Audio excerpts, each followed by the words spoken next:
The assignment submission is due next week, so maybe I can just chill today and start the assignment tomorrow. Fast forward to the due date. Oh no, I just have a day to complete the assignment. I should have started earlier. Does this scenario in any form or shape seem relatable to you? Don't worry if the answer is yes. Most of us have ended up doing such things one time or the other in our lifetime. This can be considered as a classic example of procrastination. Hello everyone, hope all of you are doing great and fantastic. The word procrastination simply means an act of delaying or putting off tasks until the last minute or sometimes even past their deadlines. So before we get into the mechanisms of why this happens, let's try to understand what exactly happens during procrastination. Let me take the analogy similar to that taken by a blogger Tim Urban to explain what exactly happens in our mind while we are procrastinating. Consider this to be the mind of a person who is rational, disciplined, and mostly not a procrastinator. Now let's see what happens in the mind of the person who ends up procrastinating. So, both of them have the rational person who is steering the wheel in the right direction. The difference here is the presence of the monkey in the mind of person who is procrastinating. Imagine now you have planned and made up your mind to start your assignment on the first day so that you don't have to burn the midnight oil a day before the submission of the assignment. Immediately after this thought, the monkey pops right in the scene and says, "That's a really great idea, but just before we start that, would you like to watch an interesting video of dogs?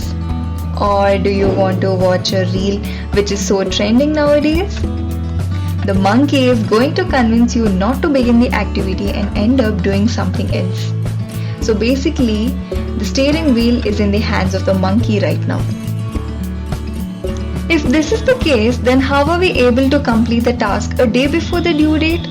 That is because there is a sleeping monster which wakes up right before the deadline.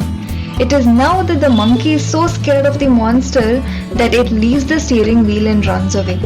Finally, the wheel is controlled by the rational person and will help in completing the task before the deadline. Now that we have a picture of what exactly happens when we end up procrastinating, let's try to understand why do we tend to get into such habits. Based on various studies, the kind of procrastination can be categorized into various types. The first or the most common one could be when you are undergoing stress. Imagine you have too many deadlines to be submitted at work, there are a lot of issues on your personal front which you have to deal with, and all these things are making you overwhelmed. Despite knowing the fact that you have to get some activities done, because of the anxious and the overwhelming stress that is hanging over your head, you tend to find the escape room to avoid it as long as possible. The second kind of procrastination can be simply based on the lines of pleasure and pain. When a certain activity is triggering an emotion which is not really pleasurable, then we wouldn't want to do that. Or if you are a person who cannot do a task until and unless it excites you and gives you that utmost pleasure, you call it useless, not worthy, and simply avoid it. And the third category is the optimist. Such kind of people will have a preconceived notion that a certain activity might require only very less time and end up delaying doing it. And at the last moment, they realize that the time they had allocated for that activity was not enough. Such kind of people tend to perceive time very differently. Having known the reasons for procrastination, what can we do to ensure we don't get trapped in this very well laid net of procrastination? First of all, it would be very helpful when you are aware that you are procrastinating and when you acknowledge the reason for such activity. Once you acknowledge the reason for your behavior, then you can try to address the root cause and calm your mind to take a step forward towards the problem rather than avoiding it forever. In fact, a very well-known researcher, Mel Robbins, states that the procrastination is a habit. So it would be technically wrong if you call yourself a procrastinator. It would be more factually correct if you say you have the habit of procrastination. and habits can be built and also broken if we take some conscious steps towards either building or breaking it.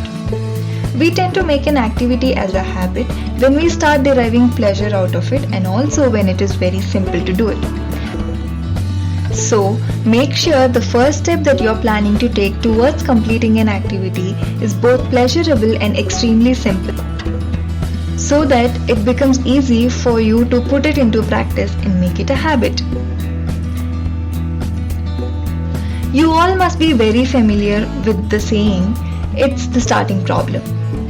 That is exactly the blockade for most of the people who end up procrastinating. So whatever is the activity that you've been procrastinating for a really long time and waiting for the due date to appear in front of you, convince your mind to do that activity for just 5 minutes. Not more, not less, just 5 minutes. A very cool fact about this is that about 80% of the people will continue doing that activity once they start. So in this case, all you needed was a tiny little push. One last point before we conclude this topic. The interesting thing about the sleeping monster, which I mentioned in the initial part of the video, is that the monster wakes up only when an activity has a deadline to it. So most of the times, if some activity has a deadline, in spite of procrastination, we end up completing that activity and thanks to that monster. But there are so many activities, goals and dreams which don't really have a deadline, and hence the monster is not going to wake up and help you finish it.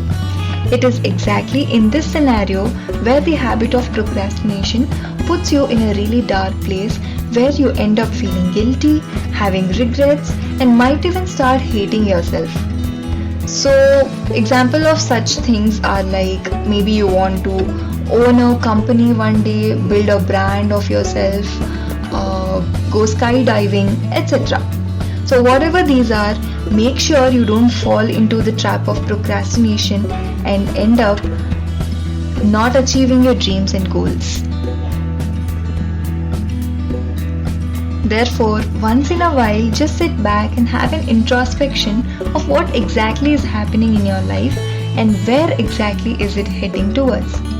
Maybe that will help you get some clarity in the seriousness towards getting your dreams and goals fulfilled, rather than ending up procrastinating your life and having nothing to look back when you are at the last mile of your journey. Hope you enjoyed today's topic, and do feel free to let me know what are the topics you want me to cover in the upcoming videos. Stay safe, stay inspired.